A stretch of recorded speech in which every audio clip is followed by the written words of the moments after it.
All right, shalom. All praise, honor, and glory and fear to Yahweh by Hashem Yahushai, by Hashem Kakadash. Double honors to the apostles and elders of Great Millstone who rule well, and peace and salutations to the hopeful elect striving for salvation. During these electrifying and exciting times, that's why I can't hold back the smile, man. I'm smiling. It's another day, get to go out and do the work of the Most High. There's prophecies is yelling, screaming, and hollering at everybody. You cannot get away from it. It's happening before. You may not even know it's prophecy, but you see what's happening. And then you go into the good book. You have men out there that's showing you that what you're seeing in life today, in your everyday life, is written in the scriptures. It's called biblical prophecy, and it's happening before your eyes during your life. So I'm gonna open up with, one of my favorite scriptures is Romans 13:11, as always, and that knowing the time that now is high time to awake out of sleep. Wake up out of a sleep, because majority of the people on earth, you're asleep. We're not talking about a physical sleep. We're talking about a spiritual sleep. You're spiritually sleep, and you're mentally sleep. Your mind, you don't understand what's going on. You're sleeping. You can't pick it up because you're not awakened to the truth. You're not awakened to the knowledge. You're not awake to what? Biblical prophecies is happening before your face. It says to awake out of sleep. For now is our salvation nearer than when we believed. So now, how do we know that now that our salvation is near? Because prophecies are happening. These prophecies have to take place before our big brother Yahushai and the holy angels come back with him to what? To bring this devil down, bring the so-called white man down out of the power structure, the seat that he set up for himself, that he's ruling. I'm talking about you elites. I'm talking about the people. I'm not talking about everyday Joe Blow white man that you see, coming in and out of stores that shop, but they don't even shop. I'm talking about the elites that they don't shop. They got people go shopping for them. They don't do anything that they don't want to do. We talking about the superpower elites, the 13 bloodlines, the rich international bankers, the Rothschilds, the Rockefellers, the Gettys, the DuPonts, the Bush, the Oppenheimers. You can go on and on naming all of them, but that's who I'm talking about. They are the ones that are in control and running things. They the one got the mask on your face. They the one scaring the hell out, got you being scared by the coronavirus, which really is probably not even a virus. It's really probably the 5G that's really making people sick. All this different stuff, whether it's really a coronavirus, whether it's 5G, no matter what it is, everything is happening because they are controlling. They're the fingers. Everything you see is the string and you're the puppet. That's how that works. So since we're dealing with time, it's time to wake out of sleep. This camp today, I'm going to go into, I'm going to spend a good moment on some scriptures bringing out time. Because the time we're living in, prophecy is happening. It doesn't just mean that we're going, we're getting up out of here. That means you Edomites, man. Y'all going down, man. It means our time is coming to an end, and so is yours. The end of our slavery, the end of us being on the bottom, the end of us serving our under the curses that we have been serving under, generational curses. That's coming to an end, and then you're ruling. You're being empowered. You having the best of the best, the most of the most, and having everything that your heart desire, fleshly here in the world. That's coming to an end. You being able to what? Be in power. You being everything you want just happens at the drop of a dime. And that goes down to all you Edomites. All you Edomites, even you Edomites that are just that's in a bad case. You know what I'm saying? You're you know what I'm saying? You're a two-time loser because this is your kingdom and you should be ruling. But the first scripture I'm going to go into is actually, let me hold that and I'm going to go into, because you don't think that the time is of the essence, but you do know, even these Joe Blow backyard devils, so-called white man crackers. This is out there with your guns and everything, and you shooting down your target practice, and you're going through your range, and you're doing all that. You even know this is something up. So this is Psalms 49:11.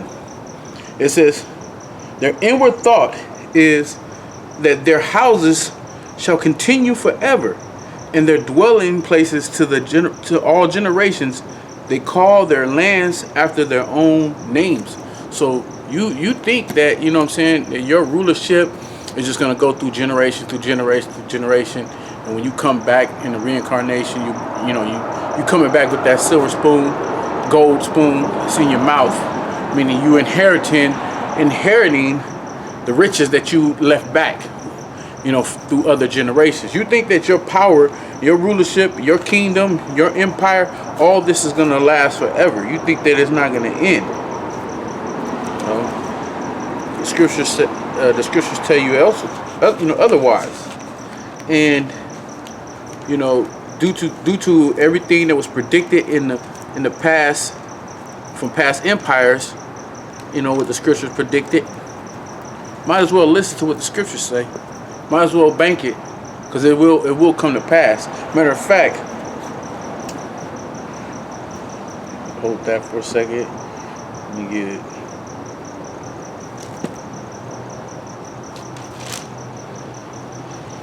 All right, this is Habakkuk 2, and I'm gonna start at verse 3. It says, now I'm gonna start from the top. It says, I will stand upon my watch and set me upon the tower, and I will watch to see what he shall say unto me, and what shall I answer when I am reproved. So instead of upon your watch is what you see me doing right now, is the different servants that the Most High has woken up to this truth and set forth to go out and teach this truth. Go out and do the work. Go out on the highways and byways, setting upon your watch, and that's watching for the prophecies, watching the news, watching what you see that's going on in the world and in life, and then you survey it through what the scriptures say, and then you go out and you speak about it. You make videos and you go into it. Verse 2. And the Lord answered me and said, write the vision and make it plain upon tables, that they may run that readeth it. So Habakkuk was he wrote this down in the biblical times, in the ancient days. He wrote this down, the different, to this, and along with the other men who did the writings, who wrote the scriptures. Matter of fact, let me hold this and get a real quick scripture precept.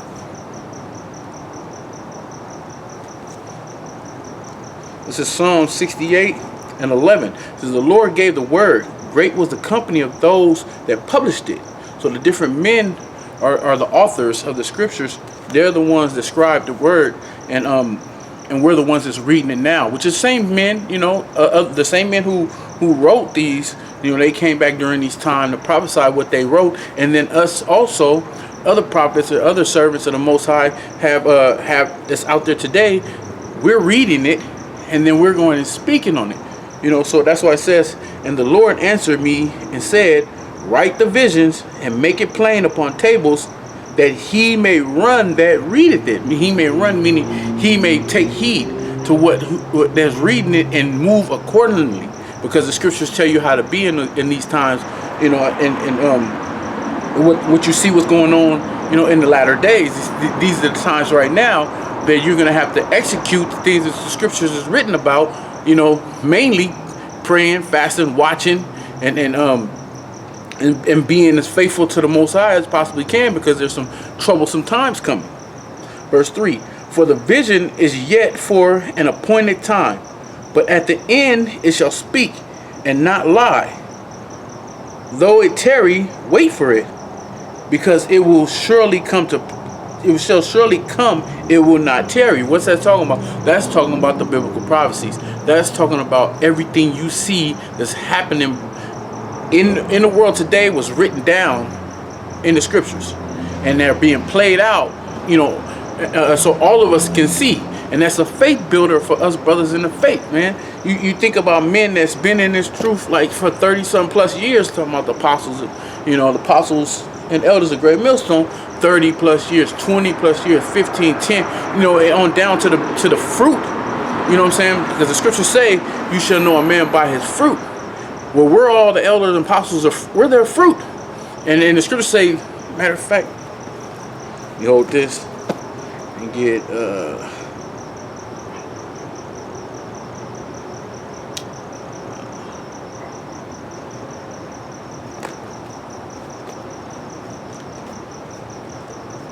Bear with me for a minute.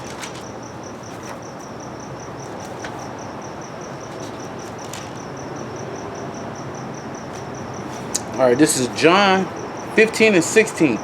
Ye have not chosen me, but I have chosen you, and ordained you that ye should go and bring forth fruit, and that your fruit should remain, that whatsoever ye shall ask in the name and ask of the Father in the name, he may give it.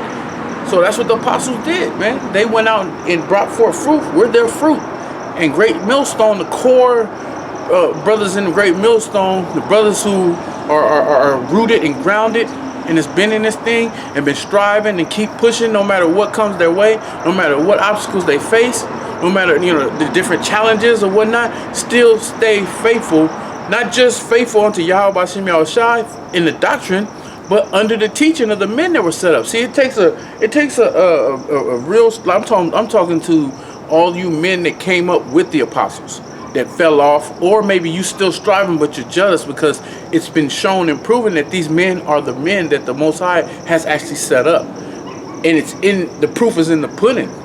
You know, there's men that's with these other guys that are sincere, and they're gonna get teleported out of that, you know, and brought forth into the true doctrine.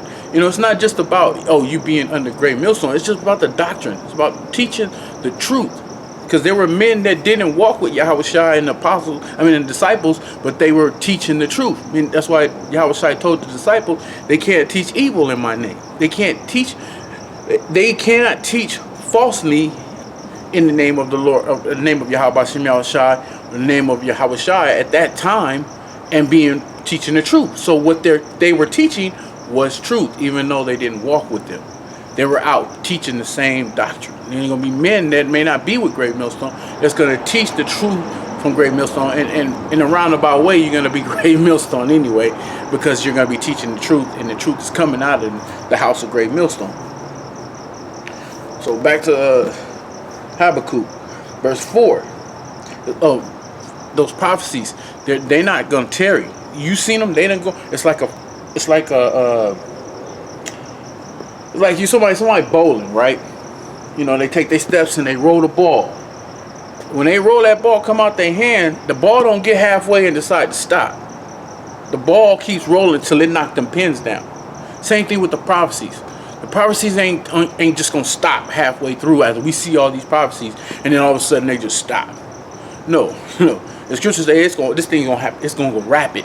It's gonna go faster and faster. So until knocking them pins down. Them pins down represent, you know, and it's ironic, you know, because Esau liked to play little mind games or whatever, right? So you take pool. On pool, you have a green. Most of the pool tables are green. Represents land or whatnot, and then you got holes, which represents what, a grave. And you got the white ball knocking off all the different colored balls. All the different colored balls represent the different nations, right? And then at the end, the strongest ball, which is the black ball, that win the game, gets knocked into the hole. The hole represents the pit, the grave, meaning he put them down. They're dead, buried under the earth. That's what when you knock the ball into the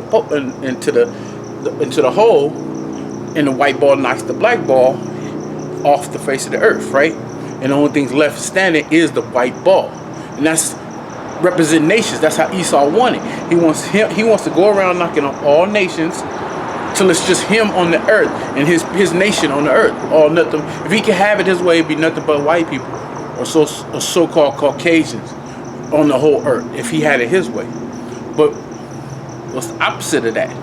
Like I was just going to bowling. You got this big, huge black ball, right? And you roll it, and you knock down, what? I think it's 12 pins? 10 or 12? I think it's 12. I don't know. I have to look it up. But it knocks down all those white pins. So that white ball represents Yahushua.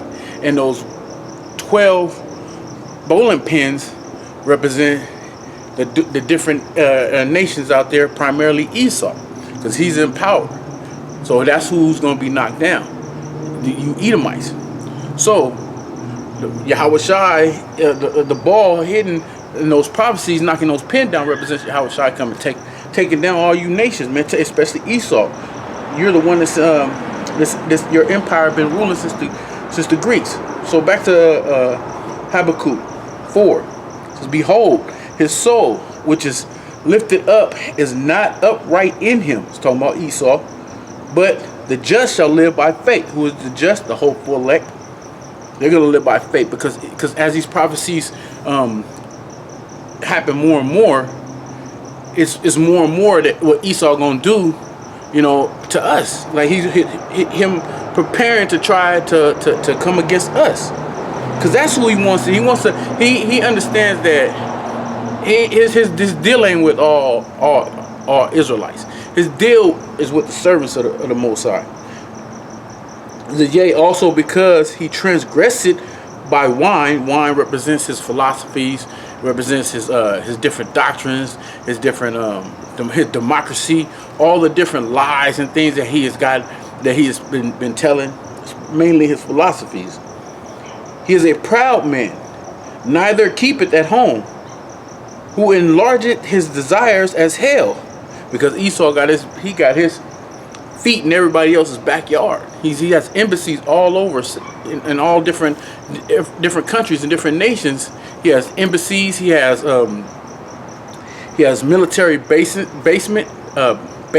Salakia.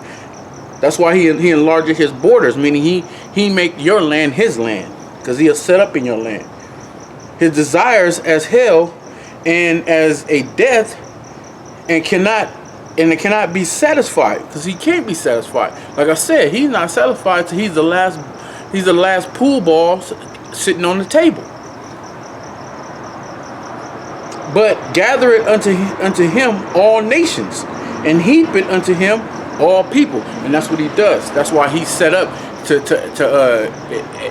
he runs the UN. He runs all the other nations that they made a tumult with him, and all these different countries, all these different nations that are set up, and then he goes in. You don't get news. You get news when the United States president goes to another country and has a sit down and meeting with them, and come together with dealing with foreign policy, right? You don't really get too much. I mean, they post it sometimes in the news where you might have the president of Russia, or prime minister of Russia and China may get together and they do deals with the BRICS nations and stuff. They're set up like that, but it's not a major thing until you look back and see what the United States is doing. Who is the United States meeting with? Who is the president? When Joe Biden, if he does happen, which I don't think he won that election, but if they do the recount and they take out all the cheating ballots and stuff, and they take away, the dead voters and everything, I think possibly that this dude Trump won that again. But ultimately, it's what the elites want. If the elites don't want him in there, because he must have done something, in my opinion, to piss off the elites, or they would have just gave him, okay, we're gonna let him get a whole nother, get another term in there. But he started doing something that they didn't like, so they stirring it up a little bit. So whoever they decide to sit in that presidential seat is who's going to be. And if it's Joe Biden, then they're going to be paying attention. How is his foreign policy? Is he meeting with, Vladimir Putin? Is he meeting with Ashir Basar, or is he meeting with the prime minister of China, Japan? What is he doing with North Korea? How's his relationship with Kim Jong-un and the leaders over there in North Korea? We already know South Korea is American allies, so that's not big news for him meeting with them. But all the different countries that he meet with to check out his foreign policy, what's the type of relationship is he going to have? And the thing about it was, when he was vice president with Abomination, Barack Obama, when they were in office in their administration, all these other countries was punking the hell out of the United States. They couldn't even get a hold on the president of North Korea. He was testing missiles and threatening the United States with bombing all the freaking time. He was a loose cannon. You had people like, man, do something about it. But Barack Obama, with his weak ass, didn't do anything about it. He got threatened and punked. Putin was punking him. Everybody was punking him. I mean, if you pay attention back then, the United States was getting punked by all these other different nations because they were just too soft. Soon as Trump get in there, he didn't have no problem going there. Okay, you want to do this? You want to do this? You got an issue, North Korea? Let's do it. I got a bigger bomb than you, and all I got to do is press a button and shut him up. And then all of a sudden he got sick. I don't know. I think Trump did something with that. But I mean, I'm just a man, and this is just my opinion. You know, it doesn't make it factual, but it's just quite ironic that the man, he shut that man up, and that man got sick, almost died. You know, and you haven't had any. Trump hasn't had any issues with Putin. Putin. I'm talking about like as far as like they've been having like. Let me recant what I'm saying. They've been having like verbal war moves and stuff. But the thing about Putin is not as vocal as he was versus Obama versus Trump. Trump got cojones, man. He got some big balls, man. And that he done won.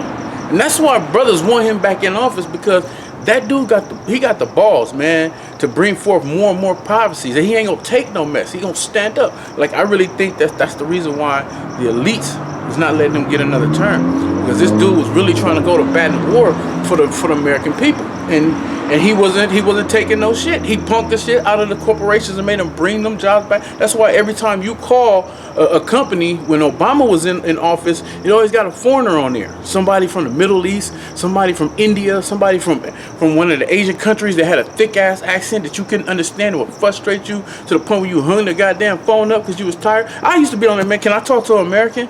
Is there someone who has an American citizen I could speak to? I'm calling an American company.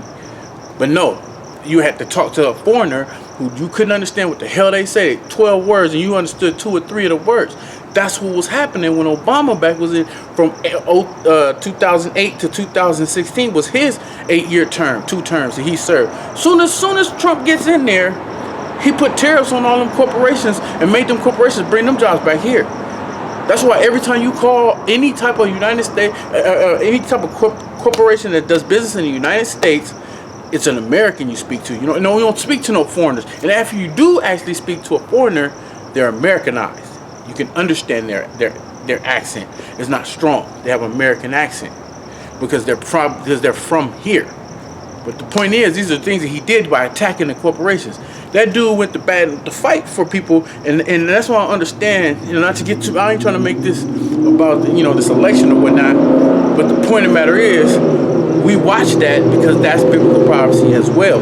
Because whoever gets in the office is going to be a major key to more prophecies either coming to pass or not coming to pass because they're weak. But the Most High is the one. He might stir up. Joe Biden might get some heart. He might get in there and you know what I'm saying. He might get in there and stretch out, you know, and get the you know kicking and punching with these other nations. We'll see.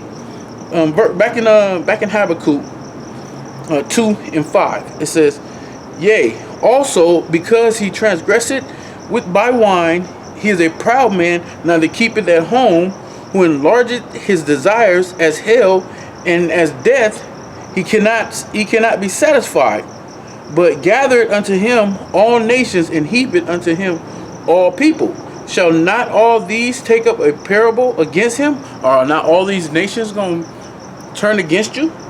Because these nations, they are going to turn against you. 200 million missiles will be shot here on this land. That's including the United States allied countries that are in bed with the United States versus opposing oppositions, versus enemies, countries that are not in league with you. They're all going to shoot them at you. Why? Because you're going to do something to piss them off, and the Most High is going to turn their hearts cold against you. It says, and a taunting proverb against him, and saying, woe to him that increaseth that which is not his. How long? And that him that ladeth himself in thick clay. And that word thick clay is a Hebrew word abadat, which means debt. And the United States is in a horrible debt right now. I saw the last time I saw the debt clock, it was over 20 trillion, I believe. So these prophecies is going to continue to manifest, man, present themselves, because your time You know, as we on up against the, you know, of the curses that we face and us being on the bottom and you know serving the slave sentence that Yahweh Shem Yahushua sentenced us to, as deserved for being a disobedient nation unto Him. You Edomites, your power is on the clock too. Your time is running short for your time to rule, for you to have all the, you know, everything that, you know, be on top. And I'm just saying that, like, seriously, I've been all over the country, man. I've been to like 43 states in the United States, in the country. I've been every major city and major state. I've probably been to it, you know, because I've done work in the political field that had me travel, you know, from time to time throughout the years.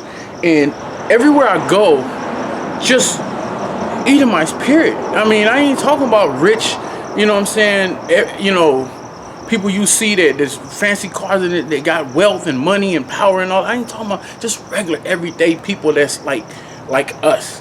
They have way more than what we have, you know, as far as like the way they live in they houses and stuff. There's even some Jakes, man, that live in certain. I'm just primarily speaking, I just left Florida about a week or so ago, and I was doing this canvassing gig out there, and they had us throughout the different neighborhoods, and I was in the city of Jacksonville, and beautiful times because we were able to link up with the brothers from Orlando. I still think about that. That was a powerful experience. The job though, going throughout the different neighborhoods. Me and my brother, he's actually my cousin in the world, but my brother in the faith. His name is Shaquat. He's in the Vegas camp. He was out there with me. We were out there working that job together, and we both could recognize that Edomites, they live good, man. They live really good, man. Like you know, they house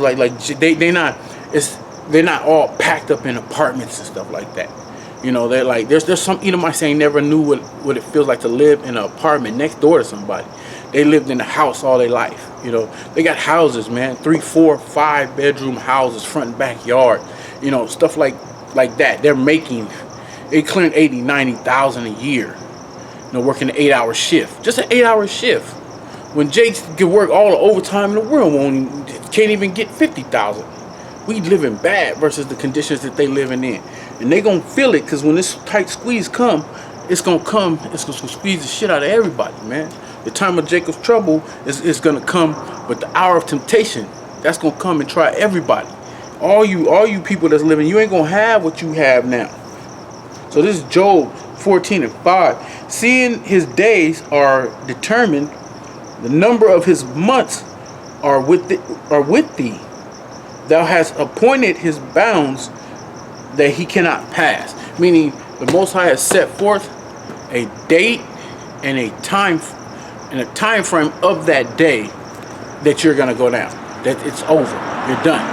You know, for the moment that you are completely done, he's gonna wipe your shit out, and you're not gonna have what you have now.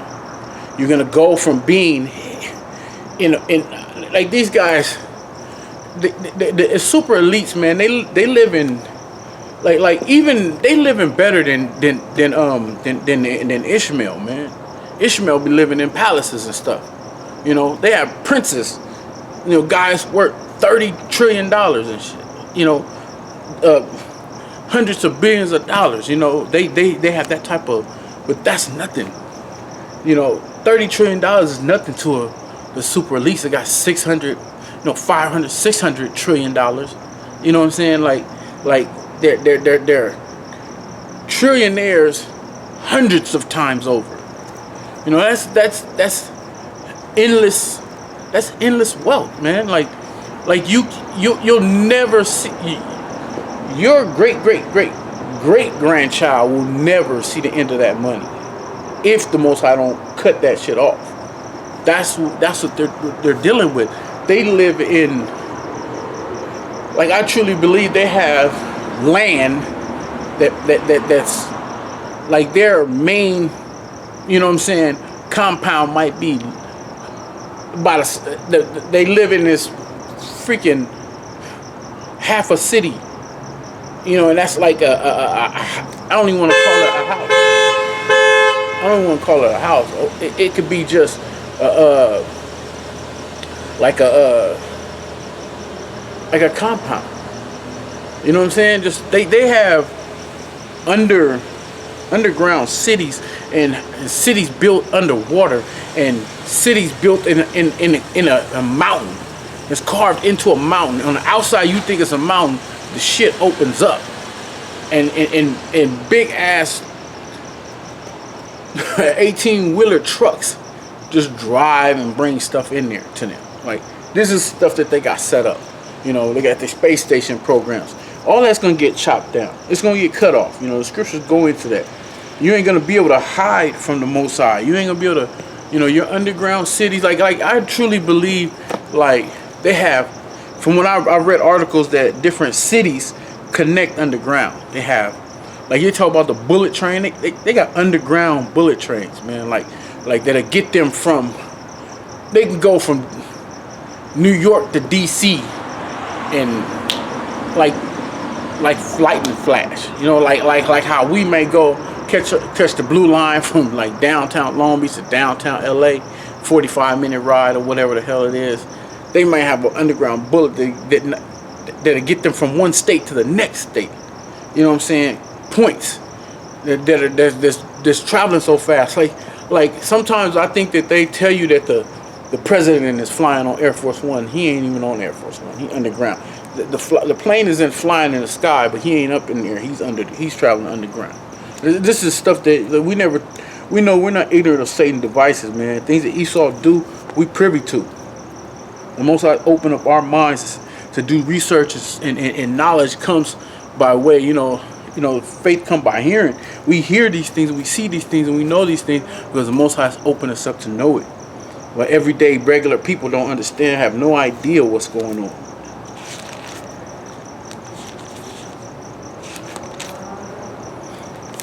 I read in Psalms 49:11 that his inward thoughts is that his houses shall go on forever, like that his rulership, that his wealth, that his power, you know, that his control will always be there for him. It will go on forever. Why? Because he passes it on from generation to generation, from one seed to the next seed. I'm talking about his sons. This is give me a second. Hold on. Let me see. Yeah, I'm gonna read all of this, man. I'm gonna read all of this about Esau. This is Job 21, and I'm gonna start at verse 13. They spend their days slack. Let's start at verse 11. It says, they send forth their little ones like a flock, and their children's dance. They take the tremble and the harp and rejoice at the sounds of the organ. They spend their days in wealth, and in a moment go down to the grave. Therefore they say unto the Most High, depart from us, for we desire not